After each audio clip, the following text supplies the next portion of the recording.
भारतीय राजनीति में अगर देखा जाए तो युवा नेताओं के लिए ऊपर तक आना, अगर वो किसी परिवार विशेष से नहीं आते तो वाकई वो दिवा स्वप्न ही है। बल्कि तो आपको लगता है कि अगर परिसीमन सही तरीके से होता है, क्योंकि मेरे ख्याल से अगर उस आंकड़े से देखा जाए तो सीटें तो अब डबल हो जानी चाहिए। डबल नहीं, 3 गुना होगी, 1450 सीटें होंगी। हालांकि अभी भी 800 सीटों की ही बात की मैंने जा वही रही कहा ना कि हम अभी भी उस सोच की हम अपने से मान रहे हैं। तो अभी जो नया मतलब अगर आप सोच रहे हैं अगर होता भी है परिसीमन, अभी वैसे कोई सुगबुगाहट है नहीं, लेकिन अगर होता भी है तो उस प्रतिनिधित्व के हिसाब से उतनी सीटें नहीं बढ़ रही हैं, जनसंख्या के हिसाब से उतना प्रतिनिधित्व नहीं होगा। अभी तो देखिए, हम उस पे इसलिए नहीं कह सकते हैं कि इस पे कोई चर्चा ही नहीं है, तो हम अनुमान लगा रहे हैं। कोई संसद का आकार तो हमने देख लिया। संसद का तो उससे कोई संबंध इसलिए नहीं होता है कि अगर हम उस आंकड़े की बात करते हैं कि जिस आधार पर जब परिसीमन पे लास्ट टाइम हुआ था तो 10 लाख की संख्या पे एक सांसद थे। तो अगर हम 145 करोड़ की जनसंख्या के हिसाब से देखते हैं तो 1450 सांसद होते हैं। तो उस हिसाब से तो सांसद भवन नहीं बनाया गया।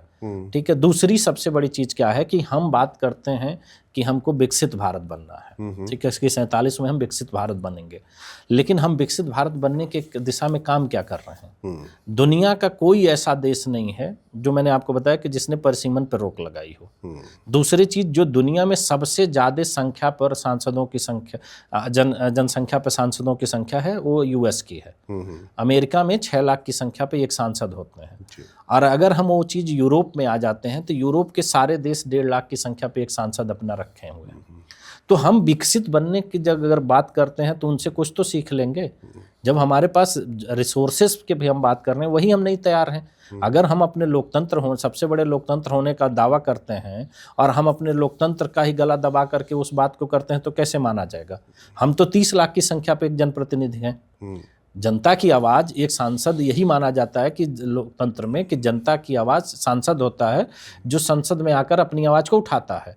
30 लाख की संख्या को कैसे वो मैनेज कर पाएगा?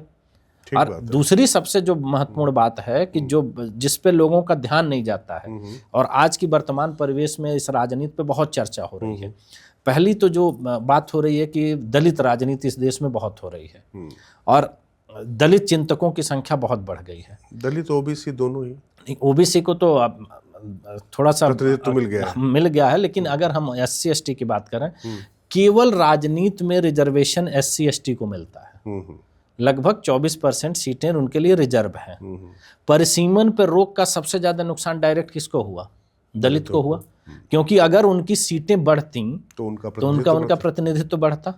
तो अगर दलित चिंतन की बात हो रही है, जैसे आज आप देखते हैं कि ये पूछा जाता है कि SC ST कितने हैं, सेक्रेटरी कितने हैं, कितने बड़े अधिकारी हैं, कितने पार्टियों के अध्यक्ष हैं, ये चर्चा की बात हम करते हैं। लेकिन जहां उनको सीधा फायदा मिलता है, जहां सीटें रिजर्व हैं, उस पे हम क्यों नहीं करते हैं? अगर ये सीटें लगातार बढ़ रही होती तो आज हमारे देश में, अगर हम SC ST की बात कर रहे हैं तो उनके सांसदों की संख्या 400 पार होती ना।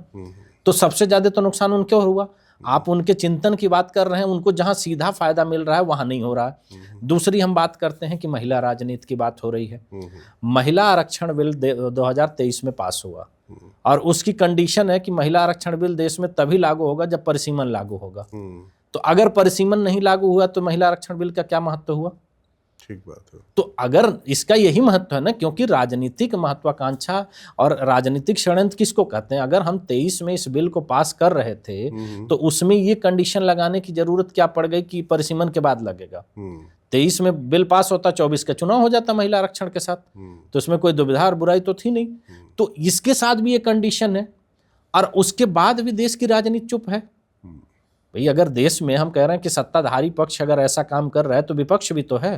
तो अगर विपक्ष इस आवाज को कैसे नहीं उठा पाया कि महिला आरक्षण बिल बिना परिसीमन के नहीं लागू होगा? अब परिसीमन इस देश में लागू नहीं होने वाला है, क्योंकि परिसीमन का जो आधार 1976 में रोक लगाने का था, वही आधार 2001 में अगर होता है तो वही तो 26 में भी है।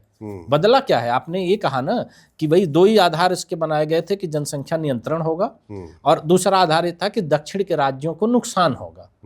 तो आज भी तो वही परिस्थिति बनी हुई है, उसमें कोई बदलाव। आज तो और भी नुकसान होगा दक्षिण के राज्यों का अगर परिसीमन होता है। तो जब हम 76 में उसको नहीं चर्चा करके सॉल्व कर पाए, 2001 में नहीं कर पाए, तो 2026 में कैसे कर पाएंगे? तो इसका मतलब महिला आरक्षण हमने मजाक कर दिया इस देश के साथ। आधी आबादी की हम बात करते हैं और आधी आबादी के साथ हमने मजाक कर दिया है और उस पर हमने चुप्पी साध ली है। और इसकी जो राजनीतिक साजिश सबसे बड़ी मुझे जिस बात को लेकर के लगती है वो इस वजह से है कि चलिए मैं मान लिया कि लोकसभा में दक्षिण उत्तर की लड़ाई है, विधानसभा में भी तो लागू होता है परिसीमन। तो विधानसभा में परिसीमन लागू करने को लेकर के क्या दिक्कत आ रही है? उसमें तो दक्षिण उत्तर की लड़ाई ही नहीं है भाई। उत्तर प्रदेश की सीट, बिहार की सीट, झारखंड, मध्य, वेस्ट बंगाल की सीटें अगर बदलती हैं तो तमिलनाडु को या कर्नाटक को या केरला को क्या फर्क पड़ता है? उनका तो विधानसभा में कोई फर्क नहीं पड़ता है। तो हम इस सीटों को विधानसभा में लगा सकते थे ना। नहीं, लेकिन फिर दबाव तो यहाँ पर भी बनता, क्योंकि डिलिमिटेशन अगर होगा तो फिर लोकसभा, राज्यसभा, कितनी लोकसभा के नीचे कितनी विधानसभाएं आएंगी, ये सब चीजें भी करनी पड़ेंगी। ये तो अभी भी अपने देश में डिसबैलेंस है। आप उत्तराखंड को उठा के देख लीजिए। वो तो चूंकि पहाड़ी राज्यों को, पर्वतीय राज्यों को, बात पहाड़ी राज्यों की नहीं, आप दिल्ली को उठा लीजिए। दिल्ली में 7 लोकसभा, 70 विधानसभा। उत्तर में अगर हम उत्तर प्रदेश को देख लेते हैं तो 80 लोकसभा पे 800 विधानसभा तो होनी चाहिए ना। अगर इसी तरीके से हम देख लेंगे, या अभी नया राज्य तेलंगाना बना है, उसके समीकरण आप मिला लीजिए। क्योंकि जो नए राज्य बने हैं वो पहाड़ी राज्यों को उनको फायदा नहीं मिला है, उनको नए राज्य का फायदा मिला कि जब वो नए राज्य बनते हैं तो विधानसभा में उन्होंने परिसीमन लागू कर लिया। ठीक है। लोकसभा का परिसीमन इसलिए नहीं लागू होता है कि वो केंद्र का विषय